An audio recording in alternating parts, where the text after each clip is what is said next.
enjoying your brunch. My name is Alade Balade, and I will be your host. Today, we have an amazing panel with 3 UMD alumni who will be sharing what their UMD experience was like and what their experience has been since graduating. Just a few housekeeping items before we get started.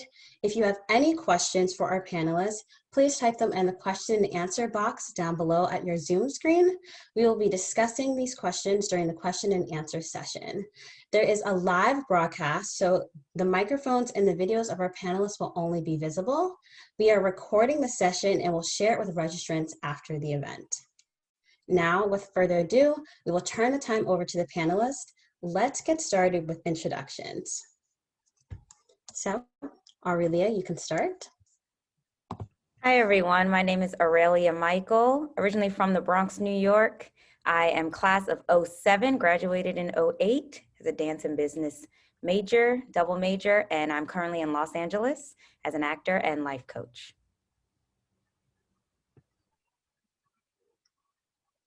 And Jasmine.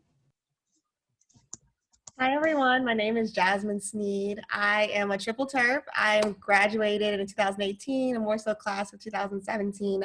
I did a dual degree, MPP, MBA, Masters in Public Policy, and MBA, currently graduating in spring 2021. And I also am a current business owner. I have a startup called Aurora, which I started with 2 other Terps that I'm really excited to talk a little bit more about.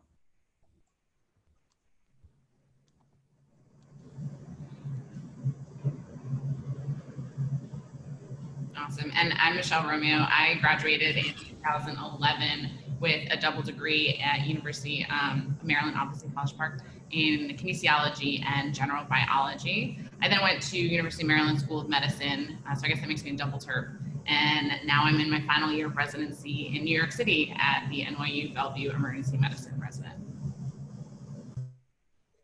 Welcome and thank you for being here today. To start off, our first question is, what were you involved in on campus, and how have your campus experiences prepared or propelled you on your current path? So we can start with Michelle. Awesome. So I was actually accepted into the honors program. So right off the bat, I was surrounded by really driven, impressive peers, and it was definitely like a close-knit community there.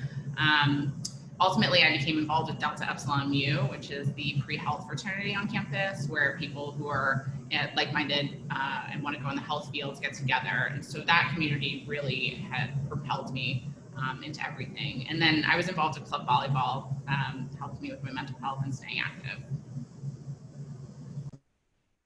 And Aurelia, what about you? I was a resident assistant. I was an RA for 4 years. It's in my family, my godparents, my mom, everyone was an RA.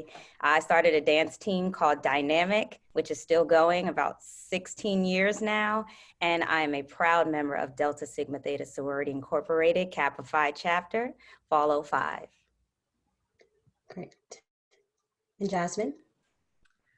So I started off, I was in Civicus Living and Learning Community, which put a big focus on identity and giving back to the community and things of that nature.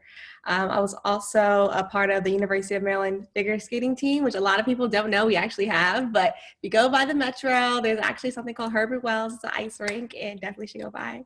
I did that for 3 years, also where I met my co-founder for Aurora Tights. And also, like Aurelia, I'm a member of the Kappa Phi chapter of Delta Sigma Theta, spring 2016. So that was a huge part of my experience. I learned so many skills from being in a sorority. I directly transferred to working, into school, into in my startup now. I just learned so much just from that community as well. Great. So for our next question, what was your first job out of college and what did you learn from it? And Michelle, we know that becoming an MD is a long journey. So where did you start? I actually started in the College Park Applebee's. Great place. I think, is it still around? I don't think so. I think it's recently. Oh man. So that actually was an amazing start. It got me into the community. I met a ton of people there. When it comes to more real world stuff, which I would argue serving is one of the best experiences ever.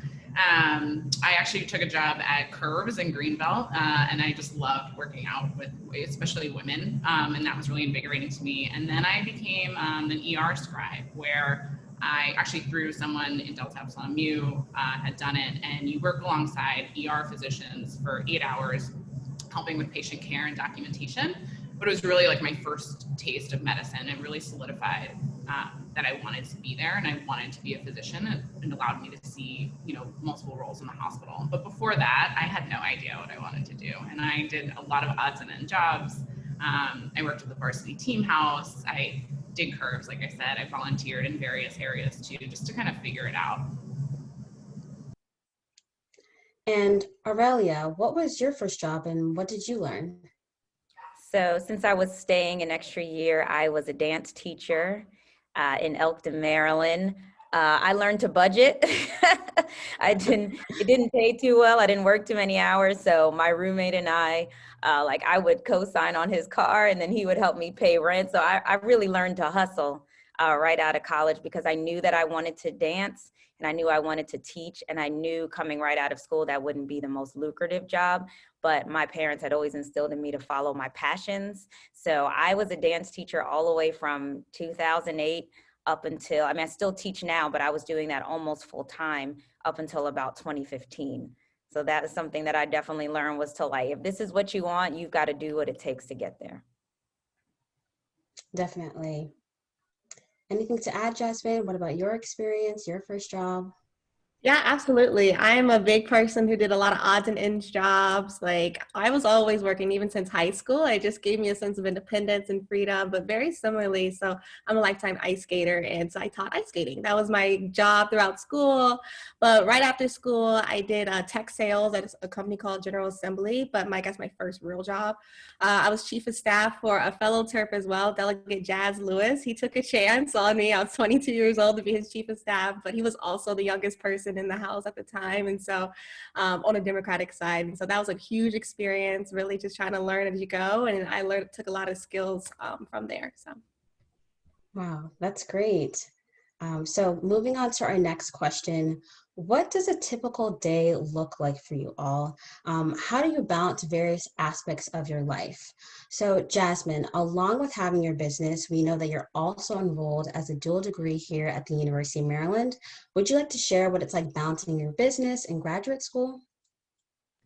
absolutely. So I guess I was talking to some friends, and I think one of the things I kind of just settled on, so less of balancing for me, more just harmony, in the sense of it's never going to be perfectly me doing equally the amounts for school, family, friends, et cetera, et cetera. It's just never going to be equal, but me kind of managing with what's going on. So if it's finals, then yeah, maybe my head is in the books. But if it's before a pitch competition, I'm putting a lot of energy towards my business. But all the while, just trying to have harmony throughout my whole life, because, as multifaceted women, which I'm sure everybody is who's on participating as panelists and just in the audience, there's so many different sides of us. And so just making sure that we're always just striking a sense of harmony throughout is my key thing. Great. And what does your typical day look like out in the field? I think that was directed to me. I think we froze a little bit, but so I'm sorry about that. Oh no, it's good. So I don't have a normal schedule. I work shift work, so I'm in the mornings, or afternoons, or nights. But because of that, I really have to schedule myself. I live out of my planner, and so I have to even write a little checkbox to go to the gym and plan dinners, and I just plan everything, or else I just don't function because my life is just kind of a mess like that. But I guess that's how I balance it, and just prioritizing what is important to you and making sure you do those things and you just make time for it. Sounds good. I definitely need a planner as well, online, whether it's a paper. I use a bunch of things as well, so I definitely understand the aspect. And Aurelia, what about you? What does your typical day look like? Is it super busy? Do you need a planner as well, or? I have several planners. There is nothing typical about any day. If someone was trying to they try to figure out my schedule, it would probably be impossible. But normally I do walk my dog first thing in the morning. I do that first. 3 times a week, I meet with my trainer virtually, Celine. She lives in New York. And then all in the mix of that is between meeting with my 2 assistants for Aurelia Michael Living, meeting with clients for Aurelia Michael Living. We run a 30-day free challenge program every month, so connecting with that family in the morning. I run a group called Voice on Demand, which supports BIPOC artists interested in voiceover. So I'm connecting with them in the mornings, afternoons, and then sometimes I'll go back to the gym because it's open now in LA. I'll go back to the gym. And then I just make sure now that I'm putting in more self-care time, yoga, meditation, reading, talking with my family, reaching out to friends. Most of us spend most of my time at home now or like right in our neighborhood. So just every day is something different, but that's been that way since I was a kid. I actually was a figure skater for 15 years growing up, and cheerleading and ice skating, gymnastics, anything my parents could get me into. So this almost feels normal. And it's so interesting what Jasmine said about balance. When people always ask me, how do you balance all these things? And I'm like, honestly, I don't. When I'm thriving in one area, I'm suffering in another. And then I go back to that. And so I think that's just part of doing more than one thing. You have to, the multitasking isn't as successful. So I put my energy, 100% can only be split, right? So I put my energy where it needs to be. Right. And putting your energy where it needs to be really leads us into this next question about what or inspires you, specifically what you think about each day to get out of bed in the morning and keep pushing forward. So what about, like you were mentioning, we know that you're a life coach and we know that you're inspiring people every single day. So what is it that inspires you every single day? Well, the first thing that inspires me are my folks. Most of the people in my family are not artists. And so they're mostly doctors, lawyers, teachers. And so when I decided that I wanted to be a dancer at first full time, my parents supported me all the way. So they've always been kind of the backbone of my inspiration, because I'm sure when people were telling them, no, tell her to go back to school, tell her to do this, they let me follow my dream. I'm also inspired by when I was on my journey toward Broadway, was really taking the 8 months to focus just on that. And then when it came into fruition, realizing that if I could put that into other people, to give all you've got towards your dream, and seeing some of my clients, whether it's a small win or a big win, every time I see them gain something, for me, it inspires me to get up another day, because I know that I'm supposed to inspire someone soon that I haven't even met yet. And so I've got to be on my A game in order to inspire them, especially because I've had situations at Maryland and after where my confidence was shattered, where people said things that deterred me from my dreams. And I know everything happens for a reason. I'm glad to be doing the things I'm doing now, but I want to make sure that I'm that person for everyone that they know has their back, no matter what it is they say they want to do. So I'm heavily inspired by seeing other people push towards their dreams. Yes. And Jasmine, what about you? What has really driven you, or a particular person that has really driven you and inspired you into where you are today? Absolutely. I feel very attached to Aurelia's story. So for my startup, it's called Aurora Tights, and it's a play off of the Aurora Lights. When what we are is inclusive performance wear brand. Since the age of 5, I've been an ice skater, did dance, it's very similar schedules and very similar, doing a whole bunch of disciplines. But ice skating was always my main thing, even throughout college and throughout my entire experience. I never had performance wear in my skin color. I would always have to dye it myself in my bathtub, and it's as messy and time consuming as it sounds, and my hands would be dyed for days. It was just a mess. And it was a barrier for a lot of other women women and girls who look like me from participating or staying in there for a long time and not feeling welcome. And throughout that experience, I taught a team of young girls with my co-founder, Imani Rickerby, also my soror for the same chapter from Delta Sigma Theta. As well as our other soror, Sydney Parker. She's a dancer for the UMB dance team. We just recognized there's a whole population of women who were feeling these same things, did not have the performance whether they needed. Also, we realized actually that the problem went across the color spectrum, no matter who you were, whether you're fair or you had deeper skin tone, nobody liked their tights. And so that kind of became a thing that united us, created that product, and just releasing that product to the market became more than us. It wasn't no longer just our story. It touched so many other people. We got so much feedback feedback, and just so many people talk about how that's impacted their lives, how they feel more welcome, how they feel more seen, how their confidence has grown. And so it's not necessarily just a person, but the people who've been touched by our brand definitely keeps me going every day. Because you just realize that, like, when you make a product, you think, oh, this is just mine. But once you put it out into the world, it's touched by so many people. And so that's kind of what keeps me going, keeps me pushing. That's great to hear. And to finish off, what about Michelle? What really drives you? It's definitely my patients. I work at a private and a public institution in New York City. So I see patients from all walks of life, especially in New York City. We see patients who are victims of trauma, domestic violence, celebrities, prisoners, undocumented, uninsured. I mean, it's been eye-opening. And I've learned more about our country, other cultures, health policy, homelessness, imprisonment, racial inequities, substance use. I can keep going. Like, I've learned it all from my patients. And I have a mentor, especially being in the emergency department. I have a mentor who's always said, any person that walks into our ED is a failure of our healthcare system. And what he really means by that is something brought this person in here, and whether it be lack of insurance, lack of medical care, mistrust of the medical system, whatever it is, there's usually something that could have been done better as a system, as physicians, as a nation. And so it's really, I think what really inspires me and drives me to come to work is figuring out not only how to help my patients in their need, but how to push forward and try and change something on a more systemic level. But it's the patients day in and day out that keep me coming. To move on to our next question, I want to keep it with you, Michelle. In what ways, if any, has your identity as a woman played in your professional journey, and just working in the medical field? How has this impacted you? So medicine's historically been a white male-driven field. I would say my class at the University of Maryland School of Medicine was the first class that had over 50% female students. I think we were at 63. And then my residency class is actually the first class that had 75% female. So I've been surrounded by badass females my whole life, including my mother. And so that being said, I've had my ups and downs. And I would say one of the biggest things is I'm not unique.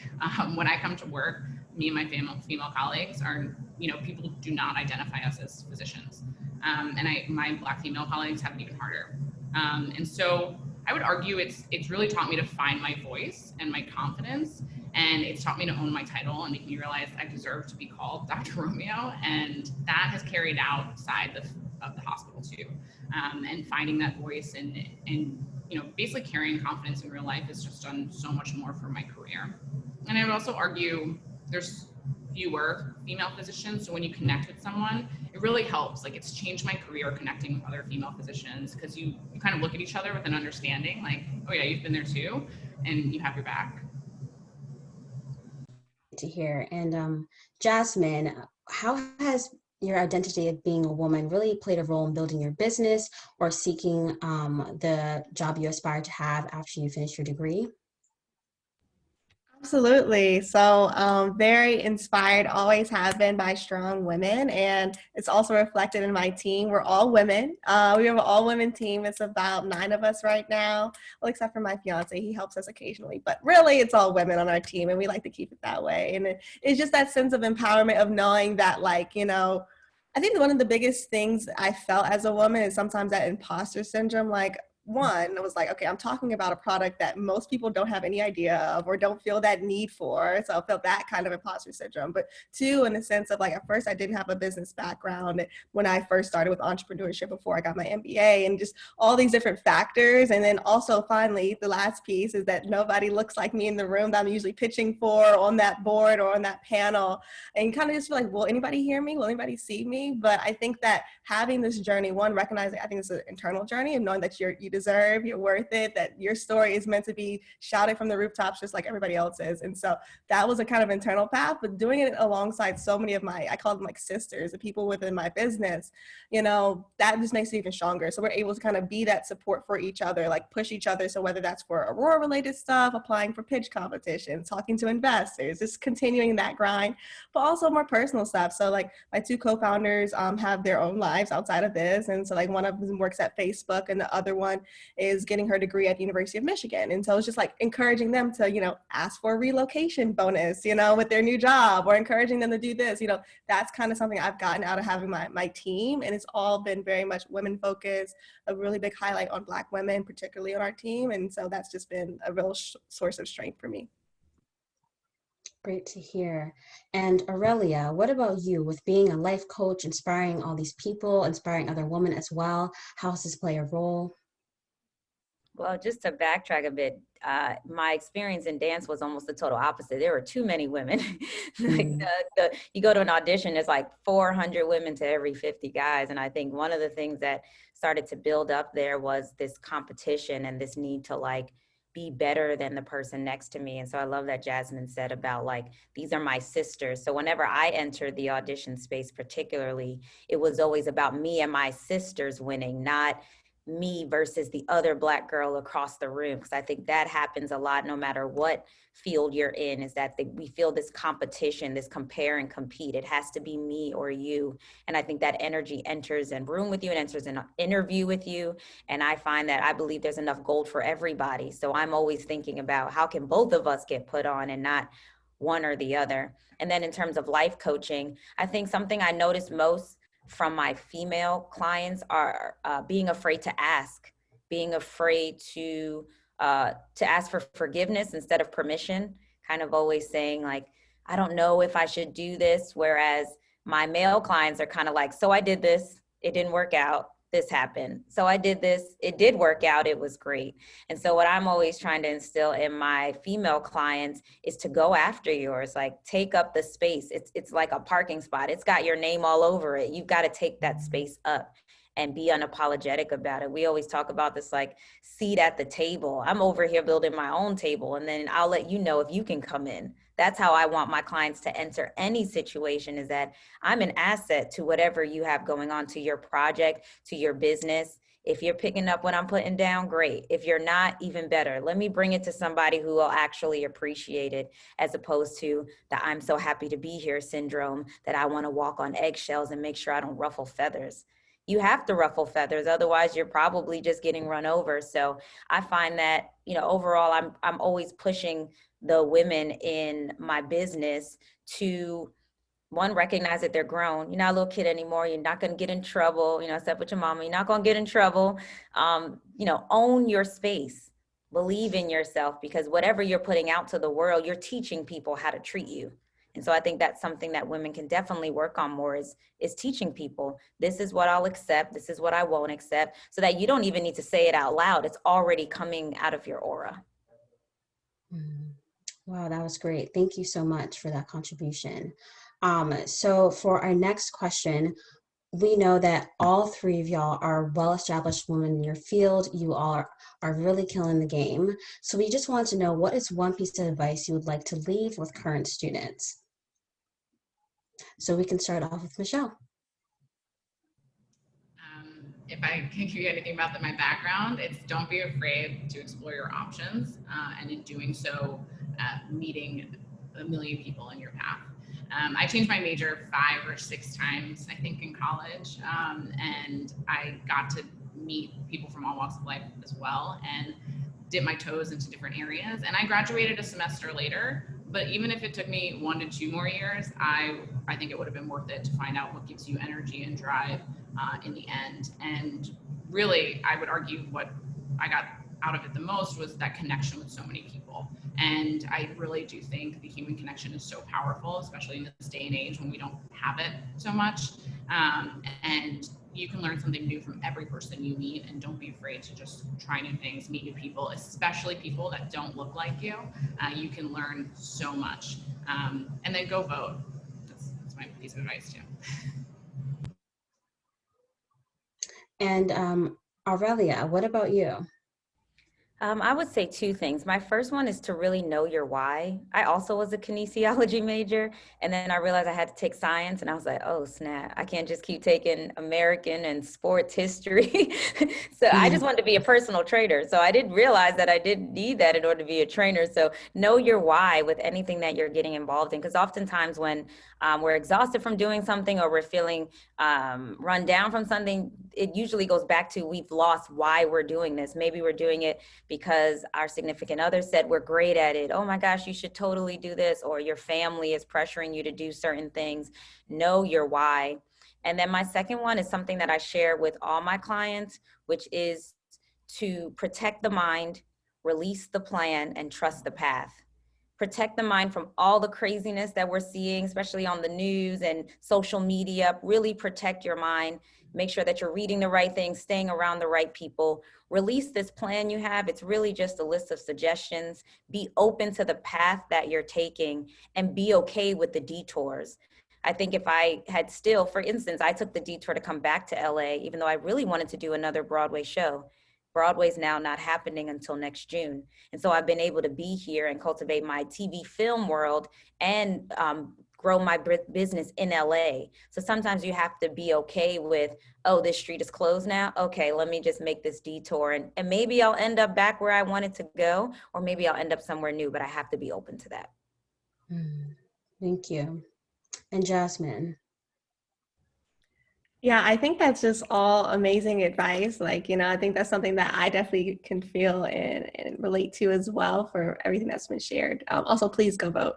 But the other advice I would have is that I guess one of the things I've always been around is the idea of this woman who didn't just do everything, can do it all, doesn't have any needs, doesn't need sleep. She can just sleepless nights and stuff like that. And it's just really just this rhetoric that's been pushed. And, my mother, I know she had a lot of weight on her back. And to me, as a young girl, I just thought she could just do everything. And I just think that that's something that's just been pushed a lot in society, at least that I've seen. And like one of the biggest things I'm realizing, or I have realized, you just hit that bottom of like, you can't do it all. You have needs, you need to take care of yourself. And that is your first priority. And so for me, I think the biggest thing is like I put everything in the field of athletes just because I've been a lifelong athlete. And it's like the same way that you have to rest, you can't literally work out every day. You can't just train before school, after school without having any breaks. Your muscles need that to be repaired. And the same with your body, the same with your mind, the same with your spirit. And so I feel like it really just translates over. And so rather than me just pushing work, or, pushing this, that,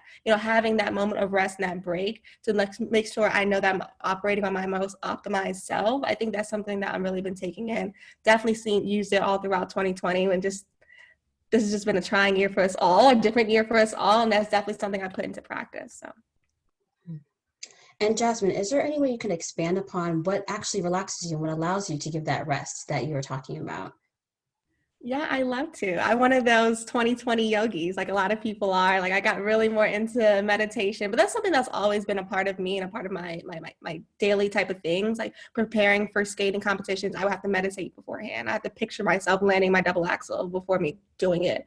So that's always been a big part of who I am and my way of success, but just really being very intentional about it, to have that moment of meditation and to start the day, to end the day, maybe in between the day if I'm feeling really, all over the place, or I just had 5 back-to-back Zoom meetings, like I need a break, I need that moment of 5 exhales, those deep breaths. Those are things that I've been doing, just kind of like taking that internal temperature check. It's like, how am I feeling? Like, am I feeling all over the place? Am I stormy? Like, how am I feeling? Kind of addressing that and then being able to move forward. So those are some things I've been doing. Nice, like a nice temperature check. Am I cloudy? Am I sunny? Yes. Michelle and Aurelia, you both are really busy as well. Is there anything that you do to relax, or any tips or tricks you would like to share with the audience members? So we can start with Michelle. I'm pretty bad at relaxing, but I intentionally try and set time for it in my planner. I would say what I didn't realize was one of the better things about my life hasn't really changed with this pandemic. I've gone to work, I've seen people, and what I've realized is a lot of my friends work from home, and there's no turning it off. And so I feel lucky in that I get to go to work, leave it there, and come home, and I don't think about it. And so I think I didn't realize that was such a gift. And I think this day and age, we're talking about advice, finding time to say, like, this is it. I'm not using my phone. I'm not thinking about work. I'm not checking my email. And I think it just setting boundaries and barriers of when you're going to be doing things. And like I said, I just plan. I play volleyball. I've been biking. The weather's getting a little cold, so I'm a little nervous about that. But trying new recipes and trying to stay connected with friends, calling someone new every day and keeping in touch. I love that. And I'll even say one way to relax is perspective. Like Michelle just said, a lot of people are like, oh, I got to go to work. But I didn't actually think about that. Like, I'm pretty much sitting in this chair all day. So my getting away actually is going to the gym. For me, that's like my second home. I feel so, I don't know why, but I feel so relaxed at the gym. Sometimes they have to kick me out when it's time to go and they turn the lights out. So I would say that's one thing I love to do. And then I started crocheting last December while I was on vacation in Alaska. I was like, oh, look, let me go to Joann's, get some stuff. And so now every December now I'm making something new. So now I'm working on like a Christmas blanket. And it's one of those things where you can still be watching TV or talking to somebody and it doesn't seem as rude and it's very repetitive. And so I find it very relaxing as well. And then of course, yoga and meditation, I couldn't survive without. Yes. Well, thank you to Aurelia, Michelle, and Jasmine. Now we're going to go ahead and take some time for some questions from the question and answer section at the bottom of your Zoom box. Just a reminder, if you do have a question for this part of the panel, please feel free to enter it into the Zoom box down below. But let's start off and see what the audience has for you.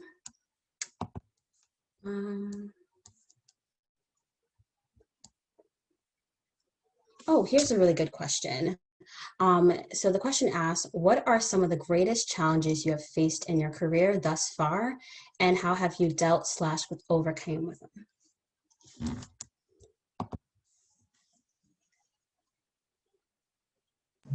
I mean, I can start now. I think one of the biggest challenges right now was kind of dealing with everything that's been going on for me.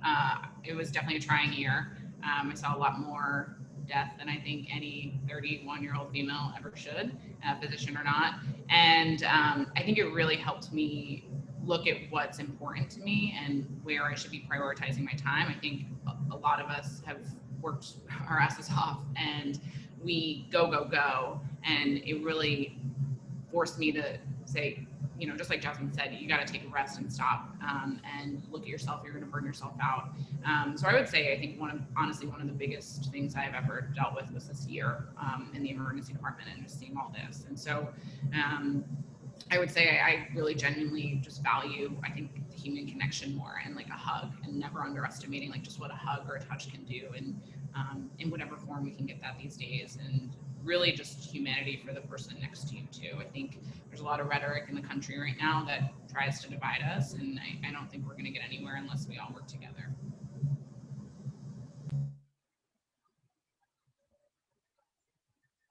I can go. I would say from prior, I think one of my biggest challenges was when I moved back to New York to pursue Broadway. I didn't have a background in theater, or I hadn't taken formal singing lessons other than singing with my mom in the kitchen.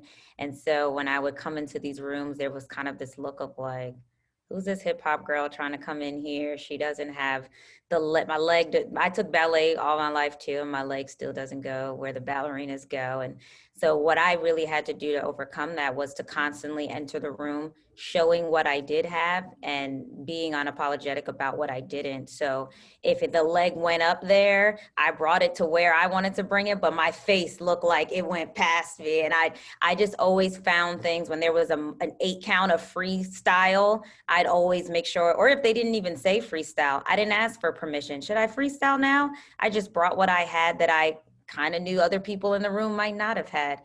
So that was a challenge that I dealt with then. But I would say right now, one of my biggest challenges, honestly, is not being with my family. So my parents live in Englewood, and they had actually gotten COVID, and I wasn't able to be there with them. And they're like my best friends. So it's been really tough. Like, it's times when I'm too busy to travel, but now it's like I have all this time, but I still can't. So it's been really difficult. And my line sisters and I were supposed to do our 15-year anniversary trip last month. And so it's just been really tough to not be around the family and friends that fuel me, like we asked about earlier. The people that inspire me the most are the people that I can't physically touch right now.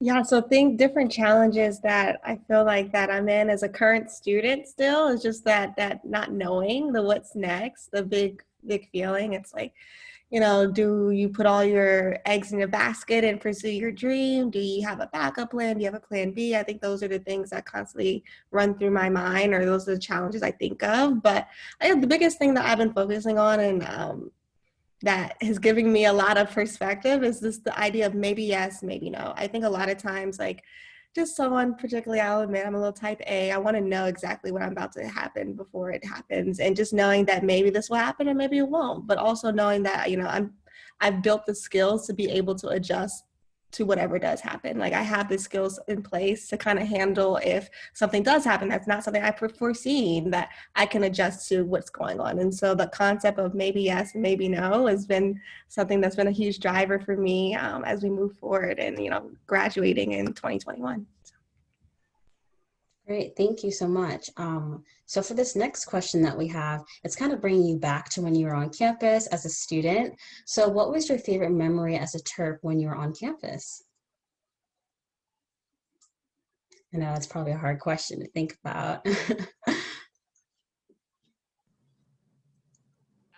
I'm still like best friends with, people I went to college with. It might have been one of the last days of college where we went to Bagel Place, and my friend was on the receipt number 1. I don't know if they still do that. I think eventually later on that day, 2 of us got a turtle tattoo. So that was not in the books, but I now am a Terp for life. So there's that. But I think all the memories of all the friends and the connections that we still have in Cornerstone and Faye, and going to the games and everything like that. I was gonna say the first time I got snuck into Cornerstone. That's my unofficial answer, because I looked 14, so I was like, oh my gosh, they let me in. But I would say, other than that, oh my gosh, why did it just escape me? Hold on, come back to me, Jasmine, go. Okay, no, I love Cornerstone. That's definitely a key to a lot of the fun times I had at UMD. But I think for me, after I crossed Delta Sigma Theta, like, we actually went to Cornerstone all together. That was just like a huge moment. Like, yay, we did it. That kind of like a fun experience for me. But also, like, late night trips to the mall. I think this happened more in the freshman year, where you go to the fountain, everyone's there, maybe you get in the fountain, not saying I did, but things like that. I think those are some of my favorite memories, just like the key places of University of Maryland. So okay, I remember now. I didn't know it would be a memorable moment, but freshman year, the day or 2 days before school started, they always have the opening night party at the Stamp. And this Usher song came on, and I started dancing the dance that I did in high school. And I turned around, and there was like 4 other girls doing dances that they did in high school. And those were the people that I ended up starting my dance team with. One is my best friend who now lives out here in LA near me. 2 are my line sisters, and that's how we started Dynamic. And it was actually October of 2004. We started. So I didn't even know that would be a memory, but we've all been connected. We have our own little group named Nuevo, and we've all been together ever since that day. So this next question that we have actually kind of goes back to a point where Michelle mentioned how she works in a male-dominated field. So this question asks, how do you handle difficult interactions with male coworkers or colleagues who seem to be constantly recognized for doing the minimum and failing to recognize the hard work of their female colleagues? They mentioned that it is something that they constantly see in the federal government, and they know that their coworkers are exhausted. So I believe this is something that you all could answer.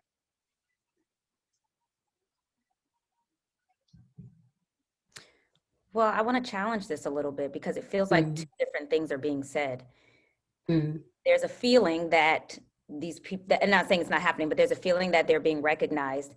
And then there's the talking of interaction. So it's more so about how you feel interacting with someone who you feel is not, who does not deserve pretty much what they're getting. And so I think that a part of that is a personal thing, because it obviously also is subjective. Even if they're not, it's still our opinion. But I feel like I'm constantly surrounded by people that I'm like, oh, you even look on Instagram, it's like how many people have like millions of followers. I'm like, but all you're doing is walking around your room and you have all these followers. But what I have to do is stay focused on why I'm here. I don't need someone to say a remark about me to know that I'm remarkable. I don't need to be validated by someone to know that I'm valid. I have to stay strong. And so my interaction with people is, okay, you're not doing all that you need to do here, but I am. And so I'm going to stay focused on that. And if this is a place where I'm not being appreciated for what I'm doing, then I need to take my business somewhere else, because there is someone out there that will put in the time for me. So I think I always go back to me first, because there's nothing you can do, right? You can't change other people or tell your boss, hey, they need to start doing the work. But what I can do for myself is recognize, back to my thing, why am I here? Am I being recognized for why I'm here? And if I'm not, then I need to seek time elsewhere. And I know we're in the middle of a pandemic that can feel like such a leap of faith, but that I've also learned in this pandemic that there's no time to waste. The time is now. So that's really going to have to be a personal thing that you'll have to work on. That's just my opinion. I just felt like I was seeing two different things in that question. Thank you.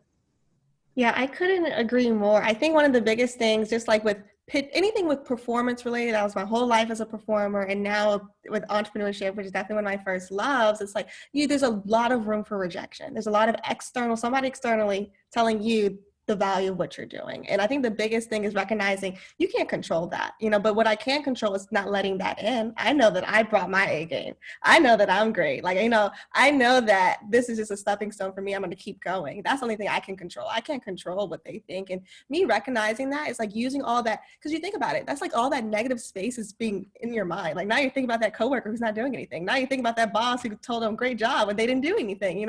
That negative space, you maybe use that for yourself, or take that moment to meditate, take that moment as a space, take that moment to call a friend, whatever it is. It can be much more valuably used if it's based on you versus them, because they're living rent free and not bringing anything to you. I guess what I'm trying to say, let's just bring it back to you because you're the center of the focus. So I feel like I just went to church, so this is great. Great. Yeah, I will say I've read a lot of studies and I've actually done some research on this, but it is proven that females are they've graded differently. Like there is bias, and sometimes like you have to work that much harder to get the same amount of credit. And that's just like a fact of where we are as a country, as a world, I think, as females. So I don't want to, not bring that point up, that sometimes we do have to work harder. But I would also say, like, when you're on a project or something that you really love and you're passionate about, that comes through and you excel in that. So I also say explore what you're assigned or what you're working on, and make sure it aligns with what you want to be doing, because when you're in there and working on it, then you get recognized for being like, wow, like she just did that. Thank you for all those remarks. I've learned a lot, and I'm sure a lot of people in the audience learned from what you had to say about that question.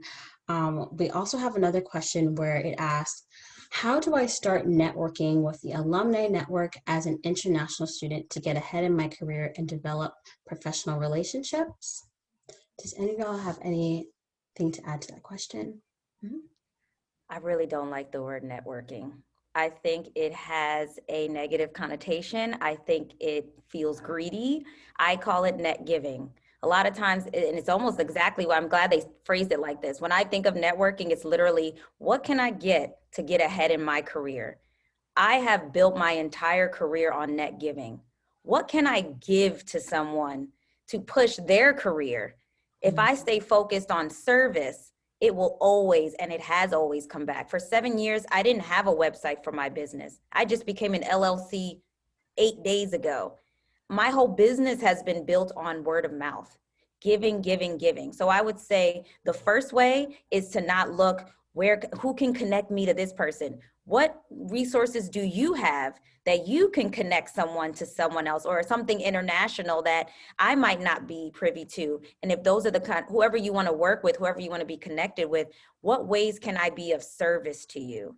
That's how you get ahead, is by taking a step back, being behind someone and giving them a bit of a push. So I really started using the word net giving. That's how I cast my net, is once I got you, I wheel you in, as my mama used to do. I wheel you in, and then I'm like, how can I help you? What can I do for you today? And then in turn, they're like, now I have all these people that I've helped out, and then they see something and they're like, remember when Aurelia, oh my gosh, I just want her to win. And now I have all these opportunities coming that I didn't even realize. Yeah, I'll chime in with that and say, I think meeting people and just what I mentioned earlier, just having a conversation and being nice, like the opportunities that have just come out of meeting someone and you just happen to be like, oh, you play volleyball here, let's play volleyball. Oh, this happens to be the CEO of whoever, you know, and it's like, it really is just, you're a kind person, you're connecting with other people on whatever you connect with them, and that can propel your career and your opportunities. And I really do think just talking to the person next to you can change, and always dress nice for the airplane, because you never know who you're sitting next to and have a conversation with. And I just don't think people, you know, I think, unfortunately, I would say, you know, this day and age with technology, people are getting, you know, a little bit less communicative in general. And I think we don't have that opportunity to go to the grocery store and talk to the person in line with us. But when that day comes again, I just highly suggest doing it. Yeah, to that point, well, one, I'm definitely keeping that noted to dress well for the airplanes because I'm always in sweats and looking crazy, so noted. But I think also too, if you're less extroverted, I know sometimes like the idea of just talking to people or going to a place or whatever it is, particularly on Zoom, it can feel very isolating, or it can feel kind of just, you know, maybe not the most fun. And I think the biggest thing is like, you do want to feel comfortable in space, because the more comfortable you are, the better able you are to connect with people also as well. I think that kind of goes hand in hand. But yeah, I love what Aurelia was saying about the idea of giving. And I think that's one of the biggest things that's been helpful to me, is just like Michelle was saying, being a nice person, being genuine, being able like to offer something. Because to be able to offer something means you have to be able to take a step back and recognize all your strengths and what you provide. And just by doing something that you probably find effortless, like maybe you're just the best at making PowerPoints, maybe you have great logo, whatever it is, you're just great at it. By providing that service to somebody else or just talking about it to somebody else, like that really could just create more opportunities for you. That's kind of how it's always been for me. And then just being able to kind of like, I don't know, be your most positive self with somebody else, I'm sure it's going to be, you're going to receive something back in the long run. So those are all great remarks. Thank you. We're going to actually bring it back to someone mentioning imposter syndrome. So a student asked, how do you all combat imposter syndrome? I will jump on that. Fake it till you make it. I mean, I think that's something that I've honestly done, because I will say though, in medicine, my imposter syndrome is real, especially as a young female, and people are like, you're too young to be my doctor, you're too young to do this. And I would say, you know, remember your confidence, fake it if you have to in that moment. But I will also argue, I'm humble about it too. If there's things I don't know, I think humility can save lives. And I think you have to recognize, what is it about this that's making me feel like an imposter? Did I not study enough? Did I not, you know, do the homework that I need to do? Did I not prepare enough? And that's what really actually drives me, I think, to be a better clinician and physician and friend. It's, you know, I think the imposter syndrome, you have that moment because something might be awry or you haven't prepared as much. And so I think it pushes me. But that being said, in that moment when I need to, you know, really own my role and who I am, I fake it.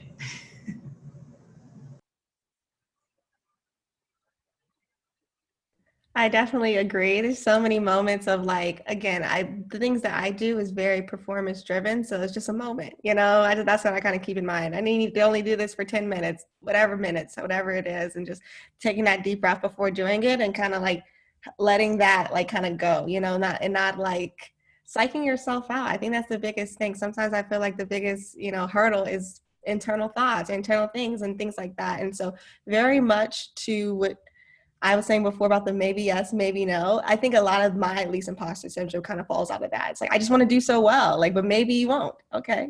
Then you'll go to the next one and do well, you know? So just kind of knowing that, putting that perspective, it keeps going. You don't have to make whatever moment it is the most critical moment or much more than it has to be. And kind of knowing that maybe it will be great, maybe it won't, but that's okay. Things will keep rolling outside of that. That's kind of been helpful for me. But again, I'm very performance driven. And also relating to Michelle was saying is like, that is that moment maybe to yourself of knowing, maybe I didn't study hard enough. Maybe my pitch isn't as strong. Maybe now I'm feeling it because maybe that is a seed there that's something you can push further in. So that's also maybe something you can kind of use to kind of help yourself grow to kind of even get better. So.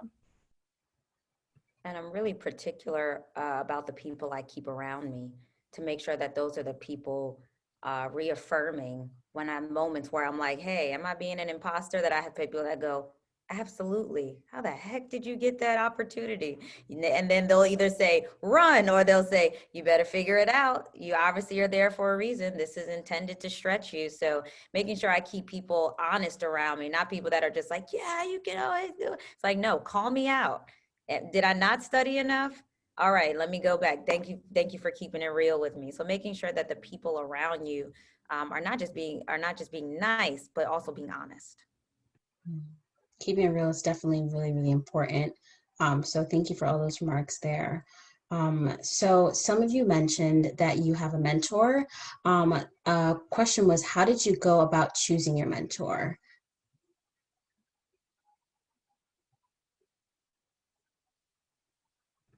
I actually don't have a mentor, but I do have a life coach. And I think we were just divinely connected. I just went to a seminar that she was doing. I didn't have a life coach for 8 years as a life coach. And I was like, why do people pay me to do this? And then I finally got with her and I was like, I get it.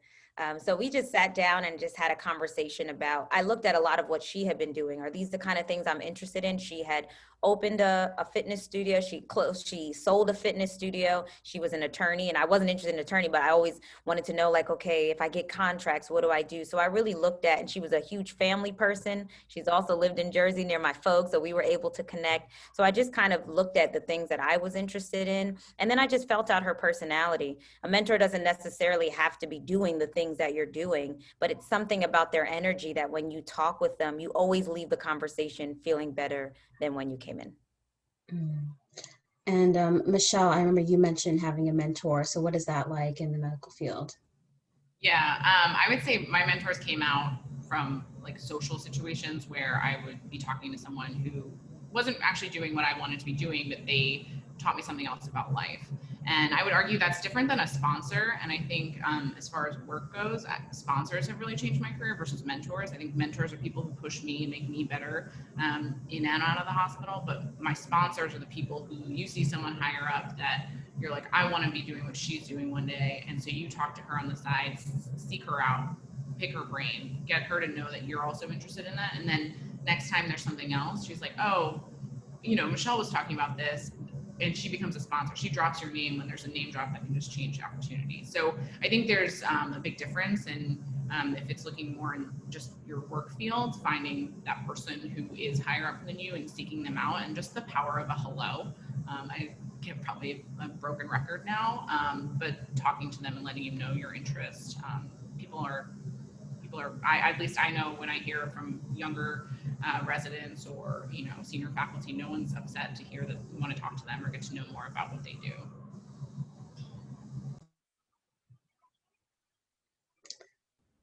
And Jasmine, do you have a mentor by chance? Have you had experience with that? Yeah, I was just gonna say, I have almost nothing to add. I couldn't agree more. It's definitely a difference between the mentorship and sponsorship, and you need both. I've had so many sponsors behind the scenes that just kind of open doors, and the mentorship piece in the sense of like, you're right, maybe they might not be doing exactly what you're doing, because what are the chances of that? But there's somebody who can kind of see you, see your growth, and kind of push you in different places. And I have a different mentors. I kind of think of it as like a board of advisors for your own life, and like, so you're able to kind of like throw something out there, like maybe I want to do this, or I'm thinking about this, and kind of somebody to kind of bounce things off, pros and cons, who can kind of give an honest look because they've kind of known you, they've seen your growth. That's kind of where I put more in the mentor bucket. And yes, I do have them, and they've been very helpful. But the sponsors is just as needed. You know, people maybe are striving to be like, or maybe you see when they run a meeting, it goes really well. I want to learn how they do that. I want to learn how they make their connections. Like, those are more sporadic. Maybe you don't talk to them as often, but those are just so needed. And putting out there that intention of what you want to do with them is really important too. So I really couldn't agree more with what Michelle was saying. Great. Well, thank you for being here. These are all the questions that we had from the question and answer session. I want to say thank you for all the audience for joining us today for the Homecoming Student and Alumnae Brunch. We hope you had a great time, and we especially hope that you enjoyed the recipe that we shared. A special thank you to Aurelia, Michelle, and Jasmine for taking the time to be here today. We really appreciate it. So have a great rest of your day, and we hope you enjoyed the event.